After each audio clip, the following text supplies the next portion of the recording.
પાકિસ્તાનથી email મળ્યો અને ચારેય આતંકવાદી અમદાવાદમાં લેન્ડ થયા. હથિયારનું પાર્સલ મૂકી ટેક્સીમાં પહોંચવાના હતા અને દબોચ્યા. ગુજરાતની શાંતિ ડહોળવા માટે પાકિસ્તાનમાં બેઠેલો અબુ શ્રીલંકન નાગરિકને ઈમેલનો ફોટો અને લોકેશન મોકલતા હતા. ઈમેલ આવતા ફોટામાં અમદાવાદ લખેલું હતું. તે ચિલોડાની નર્મદા કેનાલનું લોકેશન હતું. જ્યારે આ ચારેયની કોઈની સપોર્ટર નાના ચિલોડા પાસે નર્મદા કેનાલની બાજુમાં એક બેગની અંદર હથિયારો મૂકી દીધા હતા.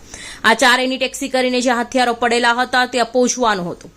આ ઘટનાક્રમ વચ્ચે તપાસ એજન્સી માટે હવે ઘાસમાંથી સોય શોધવા જેવી સ્થિતિ ઊભી થઈ છે. ગુજરાત એટીએસ સમક્ષ ISISની મદદ કરતા સ્લીપર શેલને શોધવાનો અને તેને ઓળખી કાઢવાનો સૌથી મોટો પડકાર ઊભો થયો છે. હાલ આ કેસમાં પાકિસ્તાનના કનેક્શન હોવાની વાત સામે આવી છે.